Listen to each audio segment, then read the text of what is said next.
opposition mu parliament siku wakanya. Nini kimukolate? Kuwa direction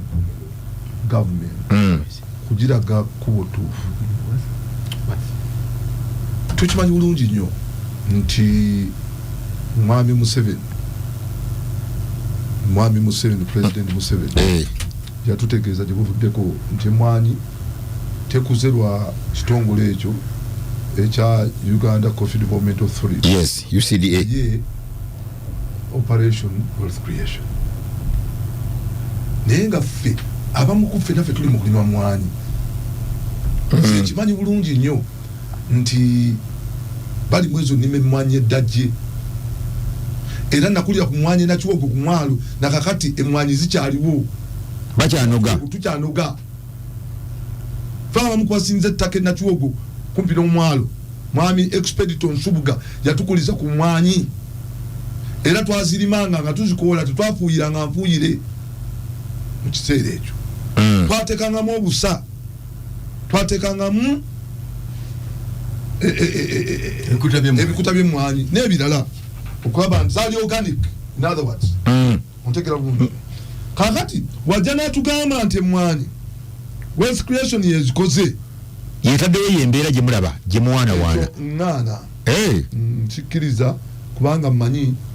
nti nga batunyumiriza bajjajjaffe bwe bakolanga ng'emmwanyi yakajja muno mu mwaka gw'2012 era gavana yaliko ne local government twali mu kiseera ekyo Muganda government ne bakubiriza abantu okulima emmwanyi n'okuteekawo omutindo n'okujaanika obulungi. Era bwe bakusanga nti ojaanise mu ttaka ne bakugamba nti ogenda kwonoona, ne bakubonereza ne bagamba nti ogenda kwonoona maketi yaffe. UCDA eteekebwawo ku regulating ekyo kusingira ddala no creating a market. Era tukimanyi bulungi nnyo nti UCDA yeeyina certification etutwala ku international level market. Tugenda tunda ku katoli ka America. Ontekera bulungi nnyo. Ate nga nabo badipendinga ku bakugu be balina. Badipendinga ku laboratories bakoze. Naye kusingira ddala ku human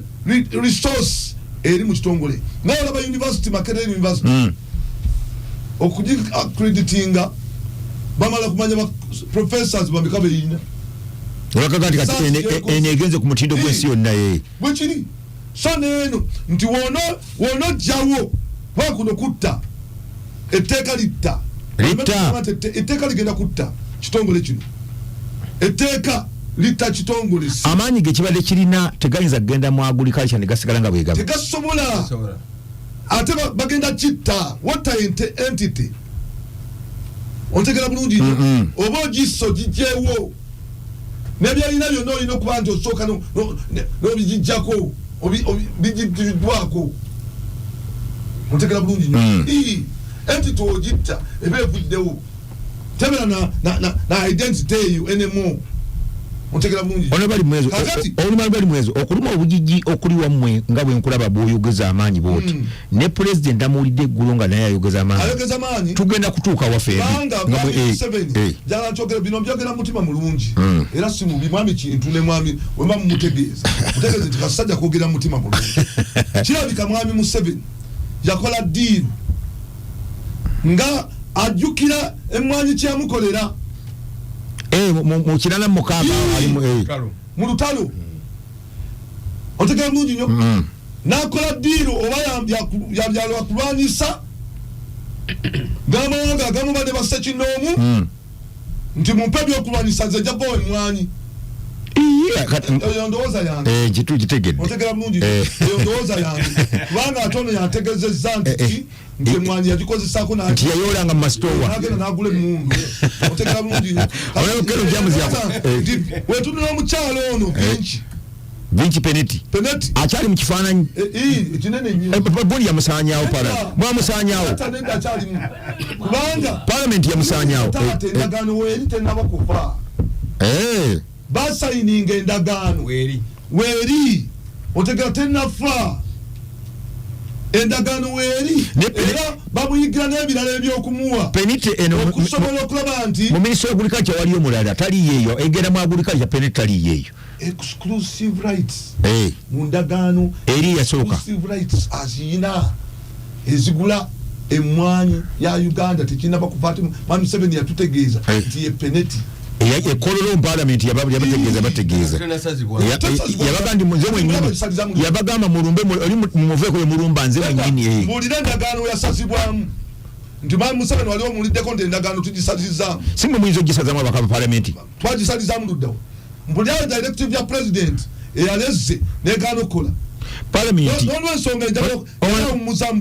Balimwezo muine teka bwe mukola amateeka emirundi esatu nelidda nga president n'agaano sayininga lifuuka tteeka wete mukola ekyo kyennyini parliament gye tulina goloza mu budget eno agenda ogikomyawo nga tamanyi nti fe tukola appropriation yali akimanyi bulungi yani muganda tutasobola kugira kukyalitawo mwati ali muddemu ne mudibatinga kugambye nti tutudde ku bbomu naye temunnaba kulaba kubanga Mwami Museveni kyayagala akimanyi ekintu kimu buyinza bino byonna byamukumira mu ntebe taata nkyogera sigamba ngabo tulira ekintu nenkulu RDC bamanyi bagenda kutwala olugamba ne balimu okugamba nti kyogera mulungi otegera bulungi abiwulira butere buteetaaga bano abiwulira oyogera kumpe osebo ayinza okubanga abadde aliko meeting gyalimu kati bano bamutwalira kakati njagala okutegeeza abatuwuliriza nti si kyekino kyokka kigenda yunro egenda eyuna bagamba neyegende mu wakisi wali tegenda mu wakisi egenda mu neke mukotsi bana bamagye anda nek era nek yagula dde ebyuma ebigenda okukozesebwa mu kuzimba enguudo yagula dda kyova abantu ne KCCA bagamba nti enguudo muzwani SFC baziwa FCFC awo kakati ebyo byonna bigenda naye lwaki Mwami Museveni abikola Mwami Museveni yasoma political science fe tugenda mukugu kubanga bino byonna abikola amanyi nti akaddiye amanyi nti waliwo bajjana abanyiifu kakati wakaddiwa otega abantu bayinza okwegugunga naye begugunga mu katono n'amagye gayinza okudda ku sayidi y'abantu kati awo amagye abafuula bize buli mulimu wonna agwaba amagye kati ndowooza bwekiri bekito bwekiri ku nyanja kati amajege gali mu nyanja amajege gali mu nguudo amasomero gonna bagawadde majje gazimba otegera bulungi nnyo kati ministry yonna egenda mu majje KCCA obusande bwe badegira ne bacontractor abaliro kuti bajafuna sede majje kati wotafuula majje kubeera bize ne babula ebyokukola wafunia birowoozo ono Balimwezo gamba abantu nti ndowooza yo ulide kale ndowooza yange kigamba ndowooza yange naye kanjikirize papa sezo gamba nti ndowooza kakati coffee etuwa foreign exchange ebitundu 19 buli 10 yo kawa kawa yali afudde nga bannayuganda bamwejjiddeyo wansi Mwami Museveni amusisinkana kubanga abadde agaggawazizza bannayuganda nnyo President Museveni tayagala abantu bannayuganda bagaggawale ekyo mukijjawo naleeta PDM naleeta emyoga naleeta bonna bagaggawale naleeta entandikwa kati nkubuulya PDM naddala mu Buganda muno ate tunafuyizza obwongo nina abantu 12 mu parish gyamanyi obulungi ne mwami kintu gyamanyi ayita mutungo parish abantu 12 mulikagere PDM basalawo mu bantu abo bonna nga muli Juda abantu abanaku bagenda kuwa abantu 13 bokka ku bantu emitwalo 10 naye soko mpulirize bebanaku bokka abalimu bebanaku PDM waba buli mwaka bajiwa nusu bilioni bibi bajiwa bilioni 10 bilioni beka 10 abantu 13 kitegeeza nti odivaina milioni 10 mfuna emyaka 3 naye kakati omuntu ali wali alindirira PDM myaka asembo genda okufuna mu myaka 3 yo calculation webanga milioni 10 buli mwaka bagenda kulinda abantu 12 bagenda kulinda emyaka 3 kiringa omwana ono mugamba okutwala ebweru omaze S6 ngali mu pipu okutwala ebweru kale kamale kumbula mu katono influence watono muliro honorable Balimwezo engineer wali aganye information zonna enja zikodiza yeye ajoziko kumanyanga ddala president Museveni tayagala abantu bagaggawale mu bukulembeze bwe yatuuka n'alagira abantu bateme mwa balunda obusaanyi. President Museveni yali government policy ogamba abantu nti muteme mwanyi nga siwe ngo bakirangiridde. It was not a policy. Eno kwante yali kutema naye abalimisa ki obusaanyi ne vanilla abalimisa vanilla yenyini kanjogera ku vanilla mbawanga gebo yatuka ku milioni dola lukaga kilo yatuukayo wali mu Uganda twamutundako mitwalo 5 yes yatuukayo bamwa monopoly ne bamwa omuntu ani amugula exclusive right ngera munonya tona mumanya muleke wasajja mwogera muleke kati vanilla alikundusa 10 kilo yatuka kunya kati alikumeka mubuno balimi kati koka asinga ne vanilla by the way alikumeka mu misenyuli olwo songe twafunye ekikangabwa kinene nnyo mu parliament speaker yavuddeyo n'alaga okwekubira mu mawanga ekyo yakyogedde n'ekyo yetonze dda naffe twamusonyiye tannaba otegera bulungi lwete mumusonyiwa nnyo twakiyinza okuleeta ensasage mu ggwanga ene mwanyi ekayi emwanyi mwagituusizaawo simwana batisukwaliwange singa byayasa webale nnyo engineer Balimwezo era kikeemu gavumenti eno ngeyita mu mayivu ministry ya Gunda yagenda neteekawo ngeyagala kwongera efficiency negamba nti nedda tukole clustering buli kitundu kibeereko wekirina amaanyi tukikwatirako neronda nti mu north balimi ba kasooli balimi baki n'omuwemba gyeguli eyo omuwemba ne bateekako ne tobacco ne cotton ne east era ne bagamba tugenda kuyitawo okubayamba ne batandika mu Buganda ne west ne bagamba nti wano we basinga matooke coffee ne west n'ebyokulunda ente tukimanyi bulungi nnyo nti Buganda yekyasinga okulunda ente Buganda ng'ogigassa wamu erina ente miliyoni 3 aba west balina ente miliyoni 1.8 abakalamoja be bajjako balina ente miliyoni 2.4 naye otwadde mukola etteeka abakalamoja balina miliyoni 1.4 miliyoni 2.4 anti baba basinze baba badiridde Buganda kati abakalamoja so wetwatuuka ku Kyamata okuzza Dale Gundi Dale Development Authority bali ne bagamba patusinga okulunda mfetukama amata twagenze twebuza ku bantu baffe bagamba kideyo mu mayivu naffe nga tugamba nti nedda my ministry eremeddwa twajuwa sente egende gula eddagala ya foot and mouth neryo tufaani nga tulikozesezza ne baleeta karantini abantu ne balanga bafa enjala abamu ne bekalakasa karantini ng'ente tekyasala lwa ministry eno okukola bubi ministry eno yagenda ekulima ebinazi egundi nga project ya World Bank bagivumbula mu 1996 otegera bulungi World Bank negamba kiche sobola okuwa abavubi nga alternative otekubanga bava mu nyanja bakole ekirali bakole ku binazi nereta sente pitirivu nnyo mu binazi ministry olunaku lwa sem ne balonkinga lwakoma okugendayo teyambye baguzi nakakati ebitwala mu Sango Bay ebitutu abantu tunoonya seedling ziguze nze ndibulimi wa binazi ministry sinabagiraba ekyokubiri twawa tractors ne twasende bakule tractors tebaziteekayo kubanga tutunuulira ddala ministry tesobodde kukola mulimu gwayo lwaki atozaayo ekitongole kino ekirina obukugu lwaki ozaayo ekitongole ekyamaanyi kife mu bufunze ministry webale nnyo onalebo agenda akazina kawe onalebo sejja kalabisi mujeka akazina nenda sebo tujja kudda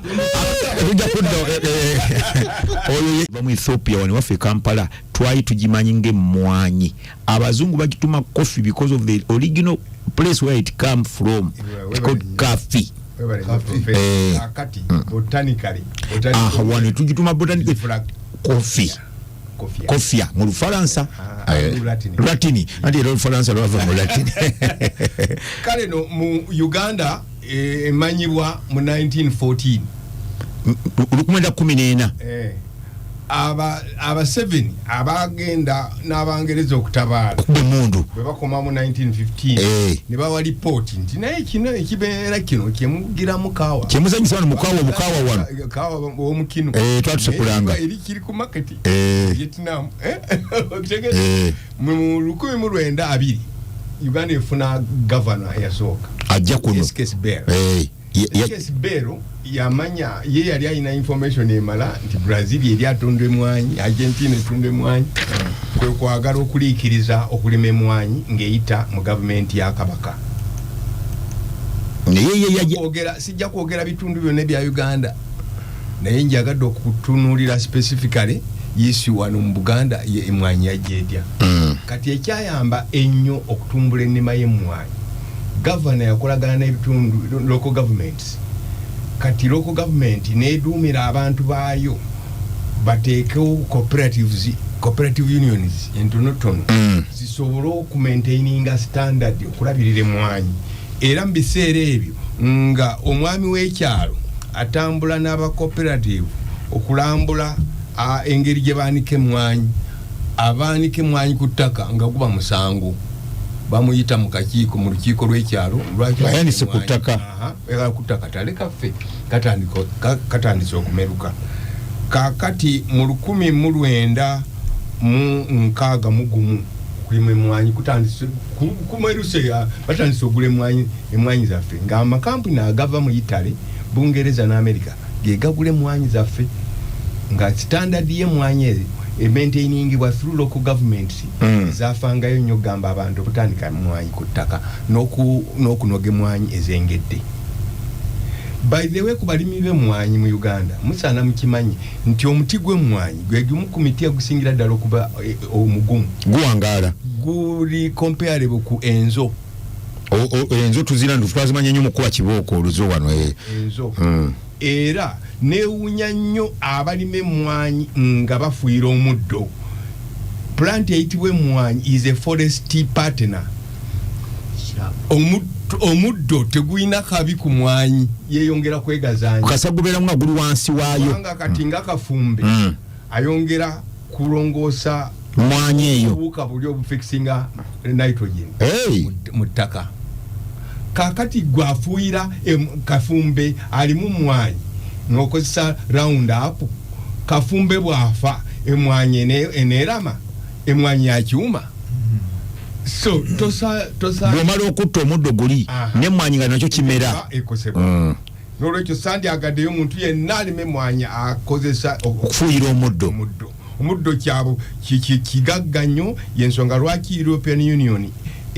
gamba abantu ng'egula emwanyi zaffe nti mwagale environment, mukume environment, n'ekimera kyaffe kye tugula kijja kuba safe. Mu 1961 Beni Kiwanuka wa DP alondebwa wano mu nkaaga wano, yes, alondebwa kuba chief minister mu nkaaga mugumu awo, yes, olonga bateekateekwa okutuwa ennamba bajja mu buyinza. John F. Kennedy wa America president aba yakalondebwa, yes, mu nkaaga mugumu yawulwa mu nkaaga sinkana amwa scholarships nazigabira abakatoliki, abaprotestanti n'Islam bagenda basoma. Naye mu ekyo kyayongera okuteeka mulungu ye bbeeyi y'emwanyi. Owulira professor bbeeyi y'emwanyi Beni yagyolako bulungi nnyo n'erinnya government yakisoosowaza ng'atuli netandika okuinvestinga mu kulima emwanyi ya protectorate. Kwegamba ne babawa abalimi ebbeeyi ennungi kiremu, latiri emu bayita pawundi emu n'ekitundu. Abantu bagula zefan bagula emwanyi z'abala kati emwanyi z'abala mu katwalira emwanyi z'abala. Mu 1963 Uganda emaze okufuna president yasookera ddala Edward Muteesa, batandikawo kye bayita Uganda Coffee Marketing Board. Yatandika ku Muteesa? Yes, Coffee Marketing Board.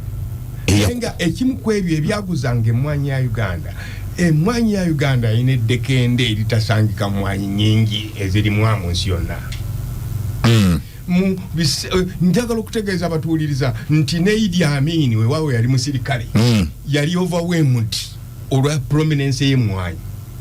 kubanga sente ziyakozesa ennyingi mu gavumenti yazijjanga mu mwanyi nga bali badona kubanga baali bamusaako n'envumbo kati ng'alina kutunda butunzi mwanyi ye era mu biseera ebyo ebya Idi Amin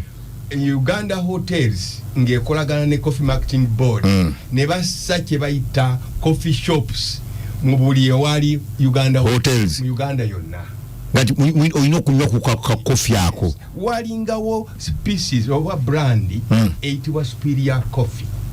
ng'ebeera mu kipapula kya green ani akyagikola aba Coffee Marketing Board yes naye nga crystals oluzisa mu mazzi ago nezikka wansi akoovu ne kajja nekakootuta nga tuwetaaga sukaali aba Coffee Marketing Board on mukyamazi batukanga n'okukola kawa anywebwa exactly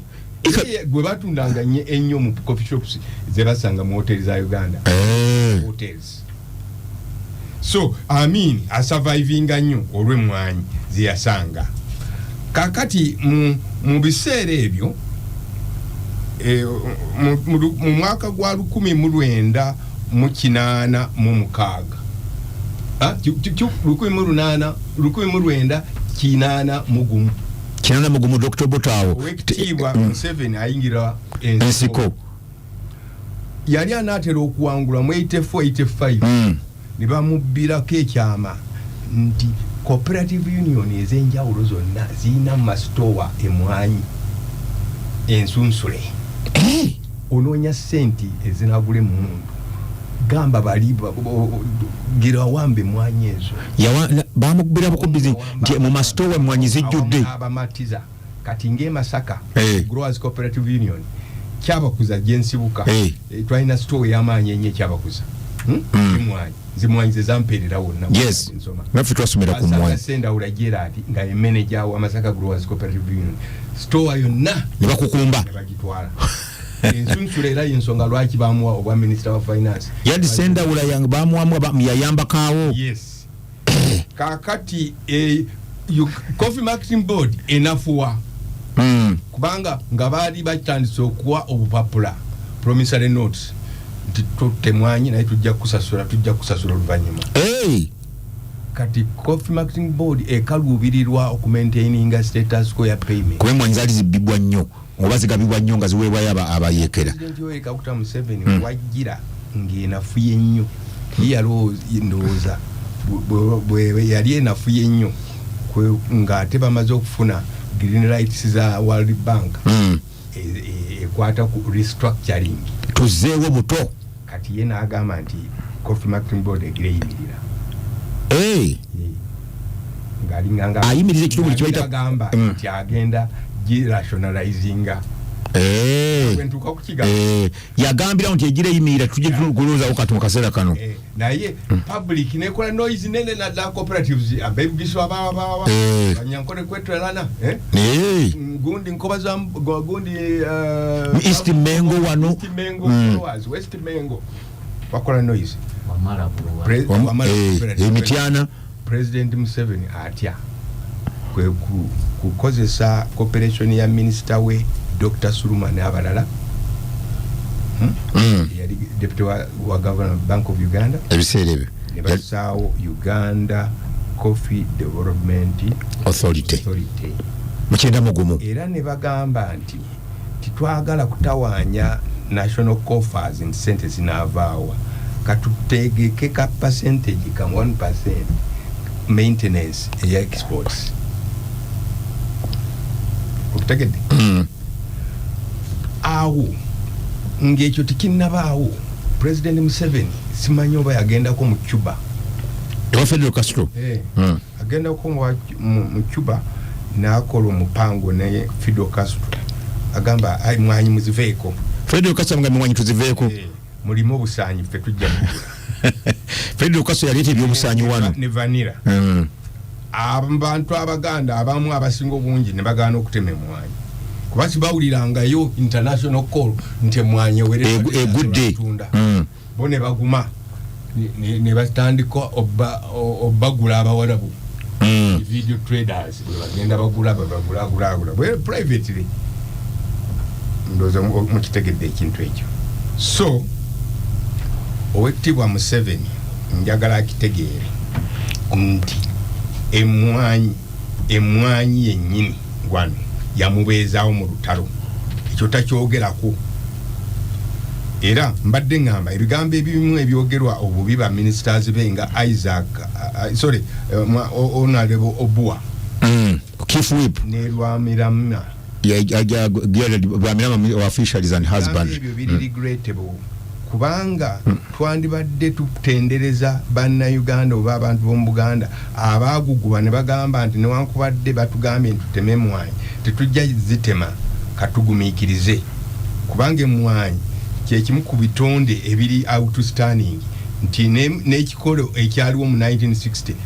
kikyaliwo ebimu bikyaliwo kakati otema ate nekiddako bakuyita kusalira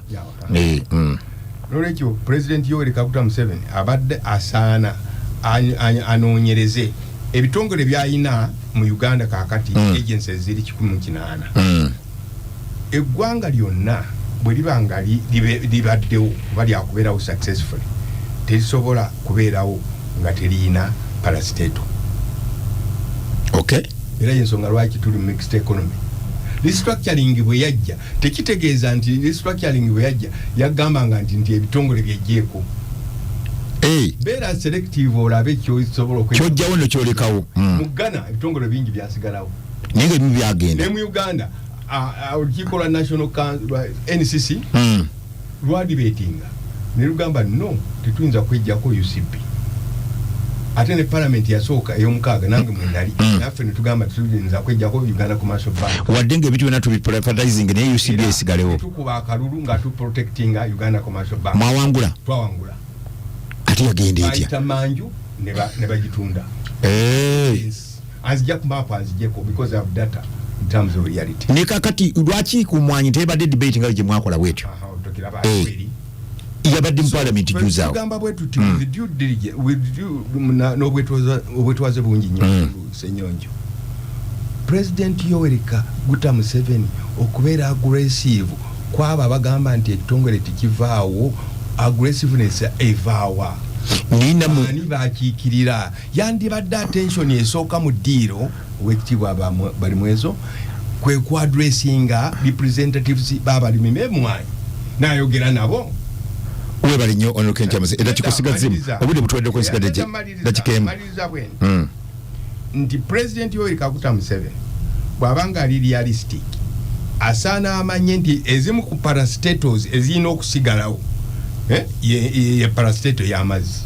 water parastato y'amasanyalaze electricity parastato ey'emmwanyi kubanga n'abazungu bwe baali bagenda nga baddeyo at independence ekimu ku ebyo ekyabawaliriza bakkirize nti bagende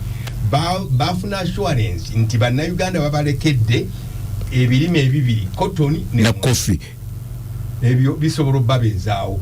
so maliriza bwe nti point ne bwe sidda ojja kudda nedda ne bwe sidda maliriza bwe nti ekiri mu ddiiro ekiri mu ddiiro kiri nti government ya President Museveni tekyalina ssente naye tejja zifuna mu ngeri ng'eyo. For example twagala material owekitiibwa President tumwegayirira akkirize akole bino ekisooka essente nyingi zibulira nnyo mu loan management loans twewola nnyo ensasula erimu zibulira mu budget process mundawo nga tukola budget abamba soko wandika item nti yino egenda mu agriculture naye nga teriyo ate sente ne bazigabana ne bapinga nga tebanga yoko gye tugenda okuvujjirira tugenda kuvujjirira kuwa abantu ddagala nga tikirirayo kino kyeraze mu agriculture mu trade era research eyakoleddwa IGG gyendeetako wano briefly eraga nti ku sente ezigambibwa nti zibbibwa buli mwaka through corruption 80% of that money zibbibwa mu ministries so see entities simu agencies zino zagamba zibbibwa mu ministry jageno twale mwanyi mu ministries wocha wafu there is no guarantee until you protect the public money sente wala jezibulira ye interest payment amagoba getwongeramu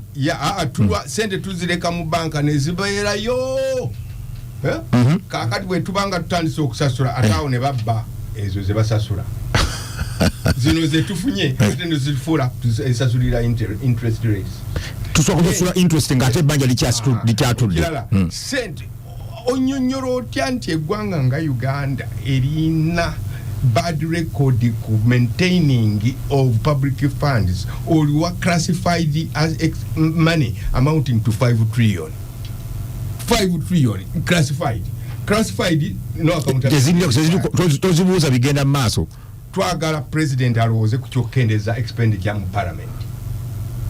abakampani bayinza kuziba zibwanyu zekendeza sibe bazifuna ono bali mwezi uyo wali musungeko America House of Representatives is the biggest country mu nsi yonna economically America yeri waggulu bali bina plus House of Representatives ate bali 10 Senate yes 10 naye Uganda ina milioni 45 ez'abantu eberetana awaka bitano yes including ex officials akendeze cabinet yaffe eberetya eyaba ministers ekinana mu ababiri nga Kenya ina population ya 65 million people naye ina cabinet ya ministers abiri mu president Yoweri Kaguta Museveni mwagala wafu ngomaliriza mwokwata ku kintu ate tusaba akendeze ku mwendo gw'aba RDCs aba RDCs 15 nekudeko ne ba deputy baabwe 15 senyonyo ndaba asika kazi ndali bokonde ku kyala DC ba assistant 10 okusoba oekitiwa president akendeze ba presidential advisor tuina ba presidential advisors ababiri ebibiri for what reason so mu kifo ky'okukandula ekintu ekibeezaawo abantu ekijja okuba maintaining obulamu bwabwe ate novaabira nti ogendo owokyomuliro gyobosa ekitongole kino it is absurd mva waggulu nga ngamba nti lwaki kino kyenjogedde kyetaagisa okuretaininga ekitongole kino kyetaagisa kubanga obutafaananako nga ekitongole ekyebyennyanja bwogenda bugenzi mu nnyanja Katonda yakuwa ebyennyanja novubayo awo bwogamba nti nno ekitongole kigende mu Ministry of Agriculture tegerekeka bwogamba nti nno amata gagende mu agriculture tegerekeka naye maintaining the status quo of production ey'emmwanyi okuva ku nsigo okutuuka ku promotion okutuuka ku kukungula okuzinoga okwanika akatale okuzogerera ebweru zizala ziwoma ekitongole mekibadde kikola ekyo okutegedde si tosobola kikola ministry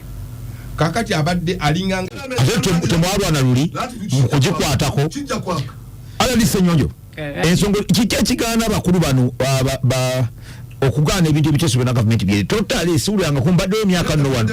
ate mbadde mbe ngobera ebyobufuzi banze mbibaddemu bano tebakkiriza ngo gavumenti ekyo kyo mwakkiriza mwagala kigende RDC kakati sewo waliwo ampaereza ka message wano nangamba nti omukulu we mpita takube naye anyambye abadde yakakawe nayogera singa bali mukoni singa se mukwano ate kati osoma message zange kakati sewo najjukidde onosaasira nerabidde okusaasira abantu ba Namirembe diocese abafira olina okutwalira yes mayina Kalamojje empulira Bishop Balagadde Sekadde Samuel yes njagala okusaasira kitalo nnyo musajja nze namwagala nnyo lwakwogera aboogera yali ayogera galaba mwami Lukyama abo basajja boogera abo sajja ayogera loka oba tokkiriza naye obitegera ayogedde ekyo kikulu nnyo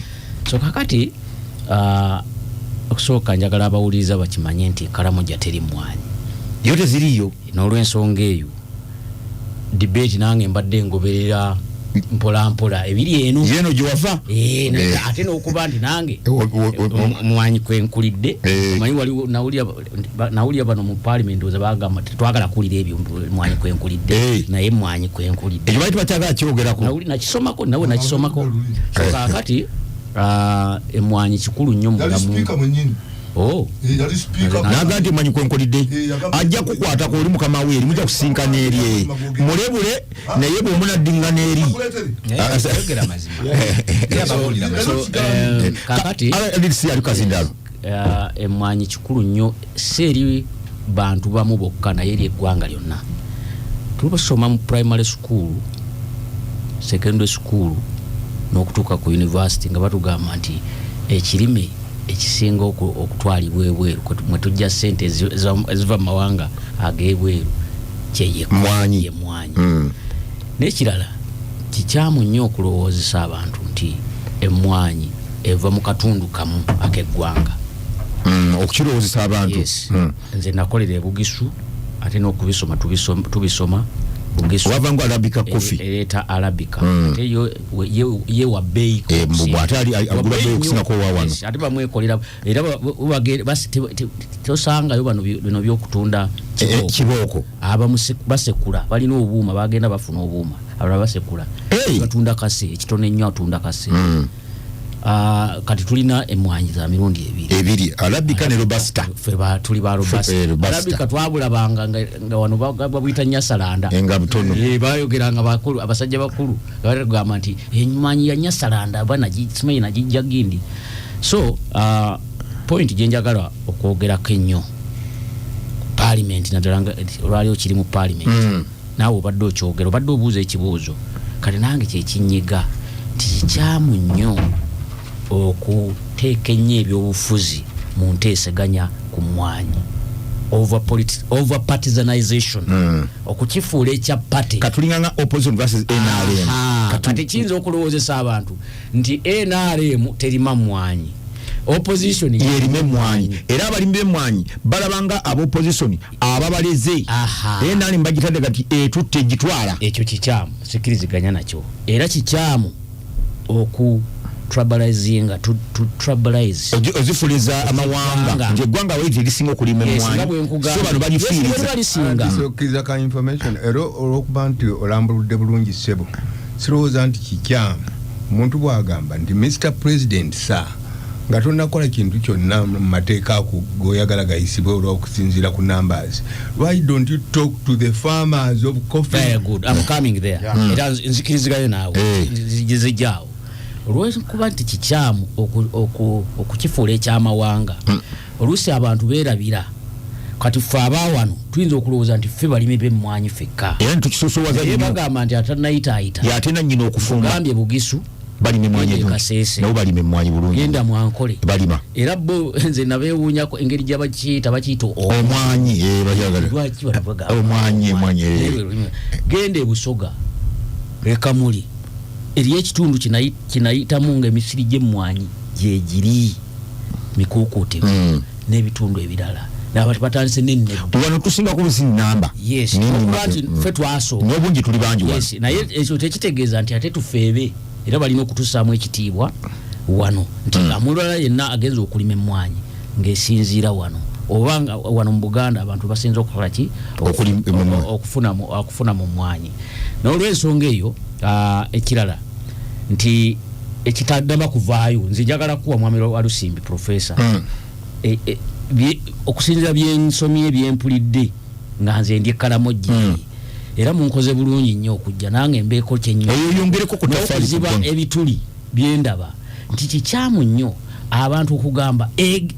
UCDA jagenda abalati tejagenda ekyo nange kikimwambe ekyo akati nga ono wa gavumenti omulimu gwe kunyonnyola lwakyagitwala egiri mu butagenda okugenda kwa UCDA okugizaayo mu kitongole kati noona awakanya alina okutulaga omugaso gwa UCDA okusigala gwe guno eri omulimi kyanaku nnyo ti mu debate eno yonna omulimi tanaba kuvaayo era tebannayogera ku mulimi tebannaba kubuuza nti gwe mulimi gwe omanyi UCDA era UCDA sokolindeko era UCDA ekugasa bweti kati no government naye naavaayo n'agenda y'omulimi n'amugamba nti gwe bwe nkujjako UCDA ojja kuwewuka bwoti era ojja kufuna UCDA kino kyebadde ekola ninja sigala nkikola wali kati njogeranga nga bwe nkugambe nakulira mu mmwanyi kuze mmanyi nti emmwanyi era nze bwe natambulako n'endaba bitundu omutali mmwanyi neewuunya nnyo babirawo batya mu myaka gy'ekinaana abantu baffe abennabiga Namuganga Butumbiiri n'awalala Ekyaggwe Namuganga Kasawa bebakubye mmwanyi Kasawa weeri abantu beese kimwanyi abaana abato fe wafa muzeyi yali asuubule mwanyi naye nga asuubula ne mwami Semusinge yavanga nduuza mukono awo guseeta nga ate yajja n'amugulako eri kati abaana abato beetikkanga ku mutwe agenda ow'omulimi n'amusuubulako eddebe n'atwala eddebe 2 ng'azeetisse ku mutwe n'aleeta ew'omusuubuzi owa minzaani n'apima era emmwanyi gye nalaba mu gy'ekinaana siddanga mugiraba baanoganye emmwanyi mu kinaana bugerero yalina emmwanyi yalina emmwanyi kati Masaka ate bamami Lukyamu baali baka Masaka Growers Cooperative Union so kakati twetaaga olwaleero tuteese nga tetuteeseza opposition tuteese nga tetuteeseza government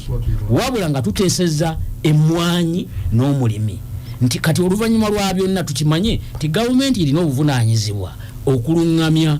abantu okulungamya eggwanga kati ng'olwaleero bwe tugamba nti government evuddeyo ekitongole kiddeyo olw'okukendeeza ku nsaasaanya y'abakungu kubanga bali abakulu abali eri bafuna ssente empitirivu nnyo minisita afuna tonasobola omulimu gwe gumuli gwakola naye kaakati nganze kati student wa international political economy ina n'ebibuuzo awo kino kivuddewa ani agerekera ssente ono kino kivuddewa nti UCDA eddeyo eri kyaffe oligino oba kirina gye kivudde yes why mu myaka gy'ekyenda ffe bamu baali mu kwekalakaasa Makerera nga tuwakanya abayizi okubateekako okubajjako allowances ze baali bayina government be yali eweerera kubanga mu kiseera ekyo debates zaaliwo waliwo kye bayita SAPS structure adjustment program owulidde naye mwalimu n'ebirala nti privatize wejeko ebitongole ebiwaba abakulu bidukanye twabyejjako nga gyobeera ffe tugamba nedda omungeri yali egamba nti tusobola kuddukanya bizinesi ezo zejjeko abala bazikwanga ng'abayizi mu kiseera ekyo nga tufuna ideas oli yagambye nti an intellectual is a person who is fascinated by ideas. We got fascinated by those ideas ate nze ndi mu socialist. I'm a socialist. A staunch one. Onakiriza ne Lukyamuzi. Asagali ya capitalism. So kakati I believe for us the socialists we believe hadomo jakwebuza nti atenga oli ne NRM government. Bubanga atubona nga communist. Government ye NRM gundi kipoli. Egata mwenna mu socialist ajja mu communist ajja abatalina ideology bona bajja NRM baleta. Naje bali. So ela fe naje tuli. So n'olwensonga eyo nti bwe tufuna ideas ezo fe nga ba student mukiseera ekyo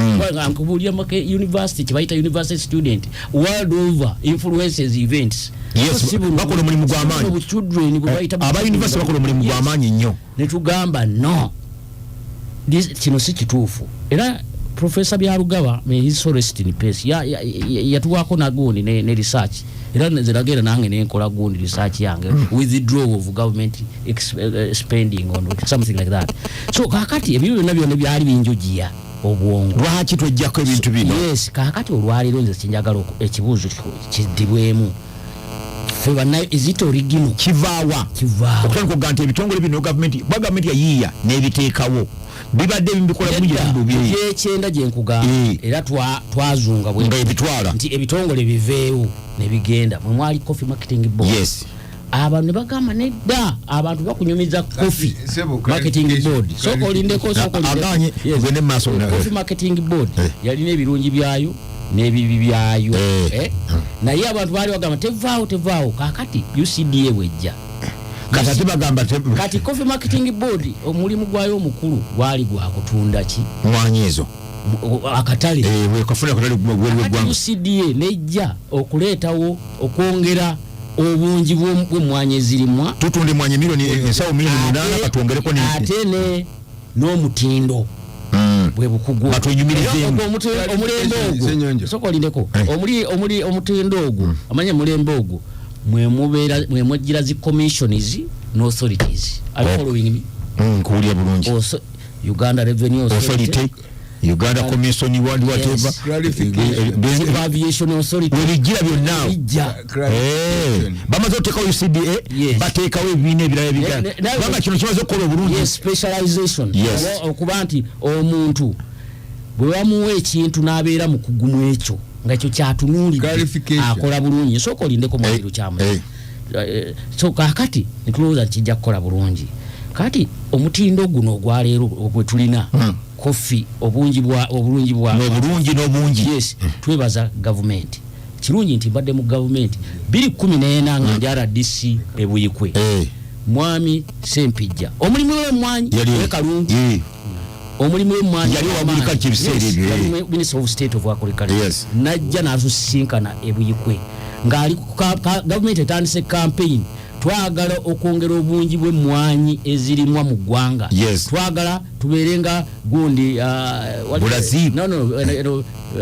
waliwo ensi Vietnam Ethiopia Vietnam gyeyakolangako reference naga Vietnam abatandika juzi nga ffe twali madde emmwanyi kati batusinga wa Vietnam balimu olutalo nga tebalima bazze mu kinaana awo mu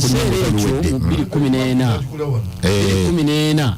ne tuteekawo gavumenti negamba twagala 2020 gutusange nga tusobola okutunda emmwanyi obukadde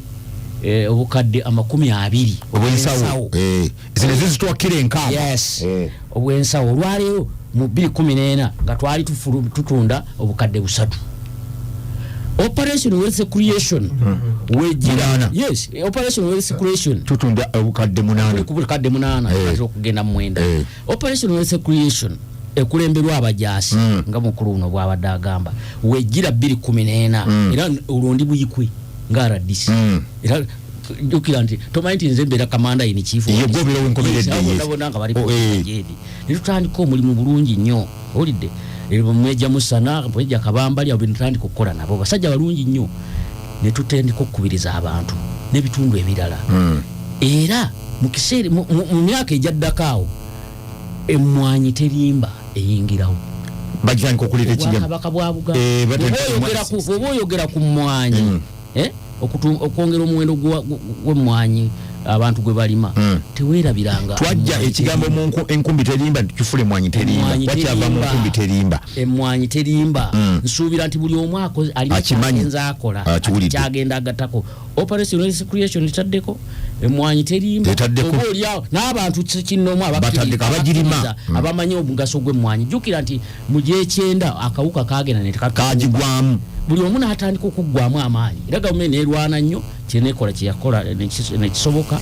emmwanyi nekola ki negendanga eddawo n'olwensonga eyo lwali bwe tuba twogera ku gundi kugatta ekitongole kino ekya UCDA tuleme kubyerabira ebyo ekirala nti bamemba ba parliament bakkiriza ne bagamba nti tugatte ebitongole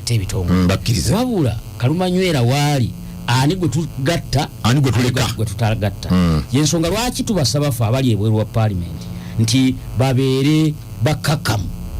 babeere soba buli omu annyonnyole so si byakugamba nti kusika mugwa kigenda kigenda oyagala toyagala tesijja genda oyagala toyagala wabula twagala awo wakati awo bakanye omanyi Uganda erina ekizibu Professor Mudola no yamumanya Professor Mudola naye bali political scientist ekimu kubye yayondiika ennyo obuzibu bwa ggwanga lino kati njogera ewa Balimwezo kuba ye politician ye member wa parliament ali wano yagamba nti eggwanga lino Uganda libadde n'enkuubagano bannayuganda balina obukuubagano lwa nsonga lwaki bali mu kukkiriziganya etwale mu kukkaanya tuyita national consensus netukati kati kino kya ggwanga yes kati wano kyetwetaagamu nedda wano kyetwetaaga nga mpumbawumba ye national consensus kakati national consensus mwenna temujjanga emitwe gyokya muteekeko emitwe mu mazzi mukakkane mukambuwala mumanye nti mukolerera Uganda gwanga temulina temukolera nti kubanga tulabana awangu kati omulimi afuna kisinga kigenda mutunyonyole kuba nange ndi mulimi mutunyonyole omulimi anafuna afiirwa ki singa kisigala yes mutunyonyole kati oluvannyuma tugambe nti weewaawo basazeewo kino naye okutandika okuleetamu ebyobufuzi tekigera kigenda nuupu kati nuupu erinnya mu kyoto ate sooka owulirize amambuzaava nze abantu be nalabye Muwanga Kivumbi wa DP Muwanga Kivumbi we NRM bali mu chairman caucus Buganda kakubuuze gundi waliwo ono omusajja ava mu North Chief Whip Obuwa NUP WNRM statement was za bibiina na bibiina kwegamba oleeta tuwawangula bamwagala temwagala nabe temujja tuwangula tujja kukkiriza mukakkane kubanga bino bye tuliko byagwanga waliwo kye bagamba posterity webale nnyo n'emirembe egiri RDC Ssenyonjo kintu owulidde ensonga y'abana lwaki omutawana guli awokka obunawudde President Museveni statement gyakolanga kufana kuwona ate nga ayinawo enamba tugenda kutuuka ddi okulengera omulembe gwa NRM gekanya ne opposition ne bakola etteeka eriyamba Uganda NRM tukkanya mwenga we mweri naye byolaba ebigenda maaso it's democracy ya NRM demokrasia yatusiza ku kino kyolaba nekigenda mu maaso kubanga okwawokaganako singa tewabadde nti His Excellency the President akkiririza nnyo mu democracy wandibadde tolaba ebyo bigenda mu maaso debate yali baddewo naye ate when democracy is not regulated ate afuuka ekizibu tolaba mu parliament nti issues abantu bava ku nsonga ekinyusi substance ne batandika okugenda kubitagasa wano ze n'otugamba mpulidde ga speaker yandyetonze ku kiki statement osanga yajetonda dde gamba nti yagenda naga nti abantu tebaweze namba those baganya mwali mu Nairobi na Rwakojo mwali mu Silvia naye bali eno side eno yali agamba abantu bava mu kagolomolo kachi Bukanda ko kasi yali tagamba abantu kubanga waliyo n'abagiso abava mu bugiso kati it was just a matter of misunderstanding ne misinterpretation naye bwe tuba twogera ku kintu ky'emmwanyi why is the national chairman atunulidde okulaba nga tujjawo UCDA yogaba ku President Museveni gwe yogera ku yes UCDA no gye mulaba etwala ssente ki eyina buvunaanyizibwa ki eyingiza mmeka obuvunaanyizibwa bwa UCDA etunulira nti eriwo okukuuma omutindo gw'emmwanyi era gukoze n'okwongera ku bungi bwaki ebyo mbi ebikoze naye omulimu ogwo gwe mugambe gukoze UCDA etandika mu 91 kyenda mu gumu by 2013 tugenda okuleetawo operation wealth creation UCDA no ng'eremereddwa okukola omulimu gweteekeddwa okukola ki ng'omuwendo gw'emmwanyi production eri wansi kyokka tutunuulira kye tulina okufuna mu mmwanyi kinene omuntu y'omu His Excellency the President because OWC is his initiative as a leader era mu visionary site yabwe yalengera n'agamba ekizibu kiriwa kugaba nsigo UCDA bakola ki beegabira bokka era nga bw'onoonya abasinga okuba abagagga mu mmwanyi ojja kwetegereza nga waliwo akabinja k'abantu nga bagagga nnyo naye ng'obugagga babujjawa mu mmwanyi emmwanyi eyo gye balima ssente bazijjawa mu gavumenti bo ne beegaggawaza bokka President akkiririza mu bantu bonna okugaggawala bonna basome bonna bagaggawale that is his ideology bonna basome weri ewoteri that is his ideology kati bw'agamba nti bonna bagaggawale ate nga bano beewaako mu lubatu n'agamba abasirikale bange baliwa mugende mugabe emmwanyi abantu bonna mubagabire era n'okutumbuka kw'emmwanyi essaawa zino gye tulaba eri mu Masaka it is effort of OWC naye yasigala ekola ne UCDA kuba UCDA aliwo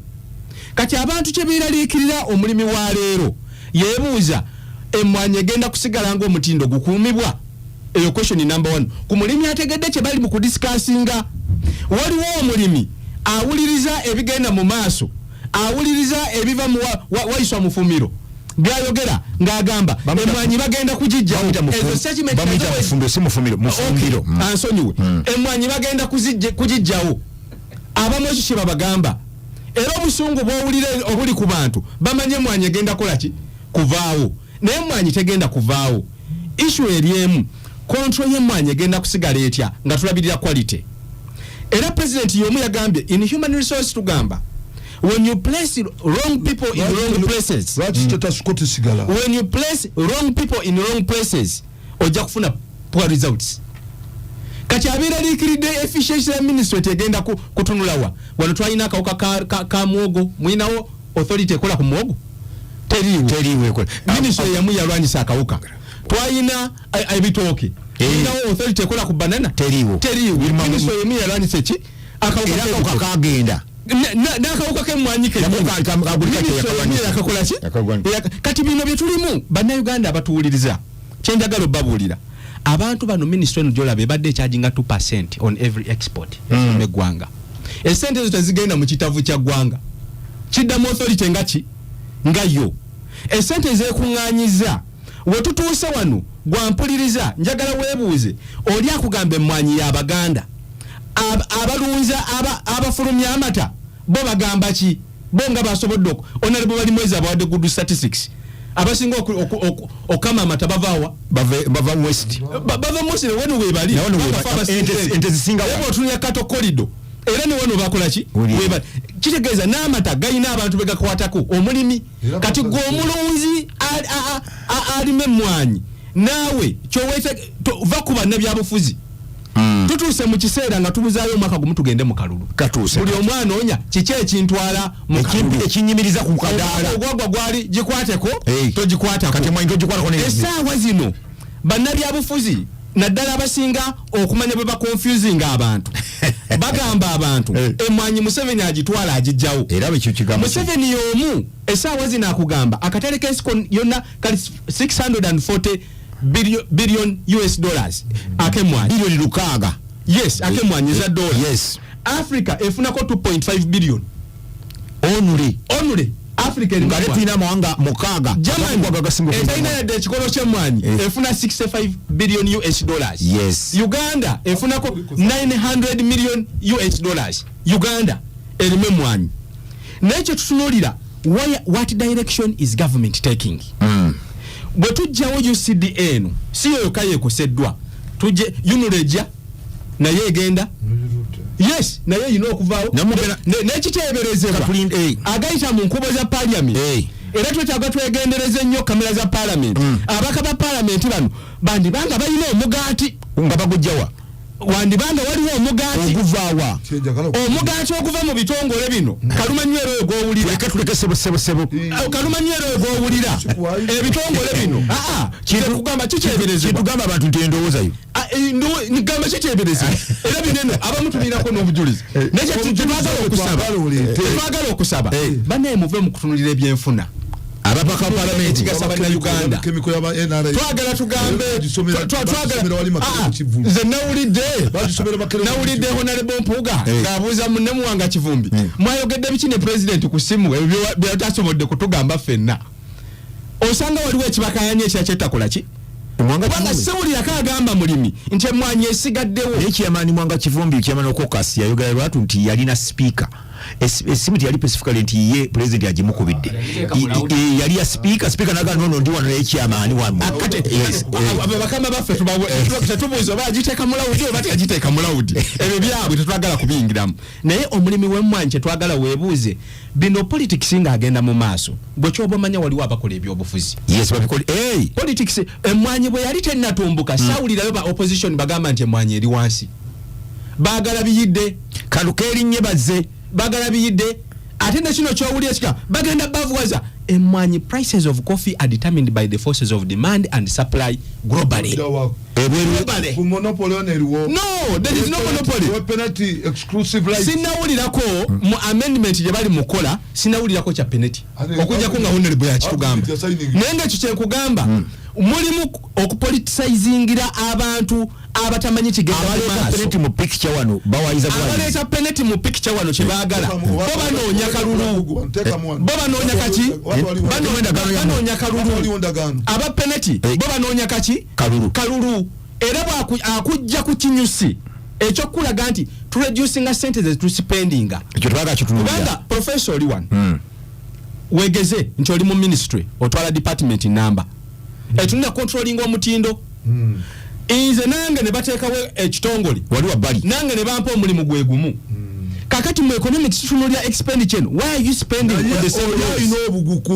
no obukugu all employees abali mu UCD ebe muyita abakugu natandikawo UCDM 91 bali ludawa mu agriculture. Yes, Baba Tademu and the policy is all of the experts who are in these agencies. Bagenda kusikibwa batekebe mu ministry. Kusente bagenda kubakwatibwa babaze muki. Kati Honorable Balimwezo ewabuuza Honorable Balimwezo agamba kusente mmeka. Kyekyo kye nakugambye nti walabika waliwo ekirala. Ye Honorable Balimwezo waba akayaniro lya agenda funa sente mmeka. Honorable Balimwezo agenti nti akayaniro li bagenda kumwame kina gambye omugati natandika byogera webale nnyo mukulu kintu mwoba bakaba parliament nga maliriza Honorable Balimwezo ono yalina obuyinza milioni malira dakika zange nga batafuna milioni 10 wefuge Honorable Balimwezo ono golaba Dr. Gwayogerako akulembera ekitongole ky'emmwanyi omulungi nnyo Emmanuela akulembera ekitongole ky'emmwanyi oyo gwe kennyini gwe nannyini kubaga mateeka